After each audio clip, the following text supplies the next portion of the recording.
بسم اللہ الرحمن الرحیم۔ محترم ناظرین و سامعین کرام، آپ سن رہے ہیں پروگرام نیکی کی بات مفتی ناصر علی کے ساتھ۔ 5 منٹ کے مدرسے میں آپ کو خوش آمدید کہتا ہوں۔ ناظرین و سامعین کرام، آج اسلامی تاریخ کے حساب سے 27 صفر المظفر ہے۔ آج کے اس پروگرام میں آپ سیکھ سکیں گے قرآن کی ایک آیت کا ترجمہ، ایک حدیث رسول، ایک سنت نبوی، طب نبوی سے علاج، اسلامی تاریخ اور اس کے علاوہ بہت کچھ۔ امید ہے کہ آپ اس سبق کو آخر تک مکمل یکسوئی کے ساتھ سنیں گے۔ سب سے پہلے قرآن کریم کی آیت کا ترجمہ کہ اہل جنت آپس میں کیا بات چیت کریں گے۔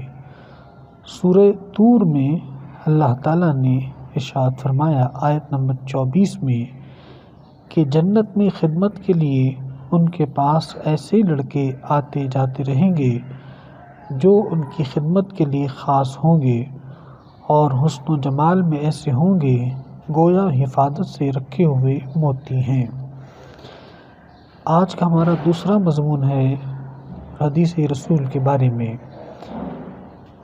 مسند احمد کی روایت ہے، حضرت عمر رضی اللہ عنہ فرماتے ہیں کہ میں نے حضور صلی اللہ علیہ وسلم کو فرماتے ہوئے سنا، جب دنیا کی دولت کسی پر کھول دی جاتی ہے تو اللہ تعالیٰ ان کے آپس میں قیامت تک دشمنی اور بغض ڈال دیتے ہیں اور میں اس سے ڈرتا ہوں۔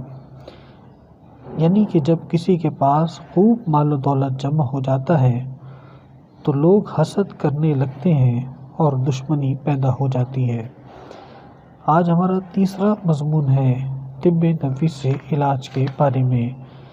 صحت اور بیماری کا راز کیا ہے؟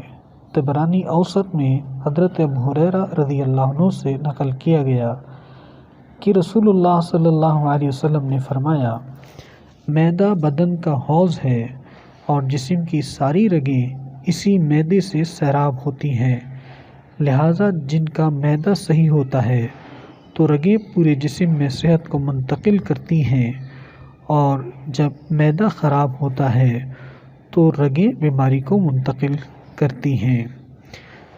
چوتھا عنوان ہے قرآن کی نصیحت کے بارے میں۔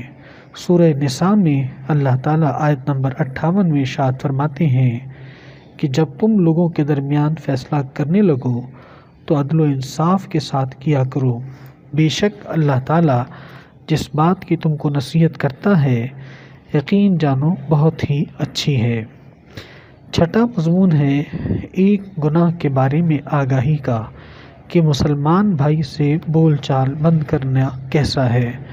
ابو داؤد شریف کی یہ روایت ہے کہ رسول اللہ صلی اللہ علیہ وسلم نے فرمایا، جس شخص نے اپنے مسلمان بھائی سے 1 سال بول چال بند رکھی اس نے گویا اس کا خون بہا دیا۔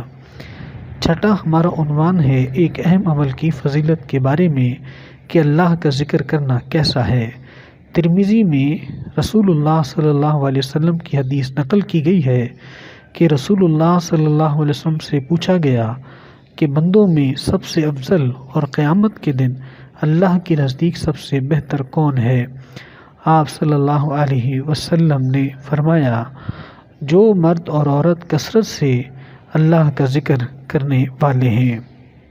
ہمارا چھٹا آج کا عنوان ہے رسول اللہ صلی اللہ علیہ وسلم کی ایک سنت کے بارے میں کہ مونچھ اور ناخن کاٹنے کا صحیح وقت کیا ہے۔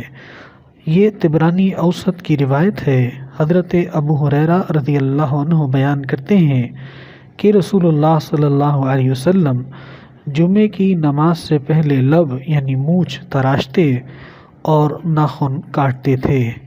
ہمارا 7واں آج کا عنوان ہے ایک فرض کے بارے میں آگاہی کا کہ بے نمازی کا اسلام میں کیا حصہ ہے۔ ترغیب و ترہیب میں حضرت ابو ہریرہ رضی اللہ عنہ سے نقل کیا گیا کہ رسول اللہ صلی اللہ علیہ وسلم نے ارشاد فرمایا کہ جو شخص نماز نہیں پڑھتا اس کا اسلام میں کچھ بھی حصہ نہیں ہے اور بغیر وضو کے نماز نہیں ہوتی۔ ہمارا نواں آج کا عنوان ہے حضور صلی اللہ علیہ وسلم کے معجزے کے بارے میں کہ کیسے ٹہنی تلوار بن گئی۔ بحقی فی دلائل النبوہ میں یہ روایت موجود ہے کہ جنگ بدر میں حضرت سلمہ ابن اسلم رضی اللہ عنہ کی تلوار ٹوٹ گئی اور ان کے پاس اب کوئی ہتھیار نہیں بچا تھا، تو رسول اللہ صلی اللہ علیہ وسلم نے ان کو ایک ٹہنی دی اور فرمایا جاؤ اس سے قتال کرتے رہو۔ چنانچہ وہ حضرت سلمہ رضی اللہ عنہ کے ہاتھ میں تلوار بن گئی۔ جب آپ کی شہادت ہوئی تو اس وقت وہ آپ کے پاس ہی تھی۔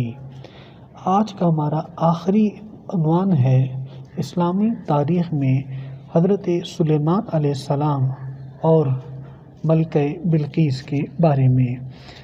حضرت سلیمان علیہ السلام کے زمانے میں قوم سبا پر بلقیس نامی عورت حکومت کرتی تھی اور یہ لوگ کفر و شرک میں مبتلا تھے اور سورج کو اپنا سب سے بڑا دیوتا سمجھتے تھے۔ قرآن کریم میں ہے کہ حضرت سلیمان علیہ السلام کو اس صورتحال کی اطلاع ہدہد نامی پرندے نے دی اور آپ نے ہدہد کے ذریعے ملکہ کو خط بھیجا کہ تم اسلام قبول کر لو۔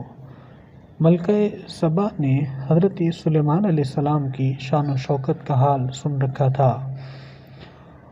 اس نے حضرت سلیمان علیہ السلام کے پاس جانے کی خواہش کا اظہار کیا۔ جب حضرت سلیمان علیہ السلام کو اس کے آنے کی خبر ملی، انہوں نے ایک وزیر سے پلک جھپکتے ہی اس کا شاہی تخت منگوا لیا۔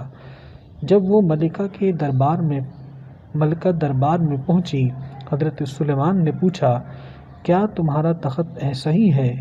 ملکہ نے کہا گویا ایسا ہی ہے۔ حضرت سلیمان علیہ السلام نے ایک محل تعمیر کرا کے اس کے صحن میں ایک بڑا حوض بنوایا اور اس کے اوپر خوبصورت شیشے کا فرش بچھوا دیا۔ دیکھنے والوں کو ایسا محسوس ہوتا تھا کہ صحن میں پانی بہہ رہا ہے، لیکن جب ملکہ سبا صحن میں پہنچی تو پانی دیکھ کر اس میں داخل ہونے کے لیے پنڈی سے کپڑا سمیٹا۔ حضرت سلیمان علیہ السلام نے کہا کہ اس کی ضرورت نہیں کیونکہ پورا صحن خوبصورت شیشے سے بنایا گیا ہے۔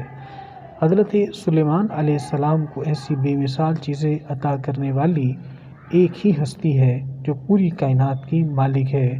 یہ سوچ کر ملکہ بلقیس اپنے کفر و شرک پر شرمندہ ہوئی اور حضرت سلیمان علیہ السلام کے ہاتھوں پر ایمان لے آئی۔ ناظرین و سامعین کرام، یہ تھا ہمارا آج کا سبق۔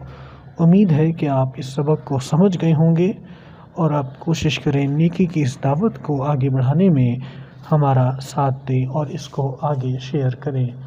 والسلام ورحمۃ اللہ وبرکاتہ۔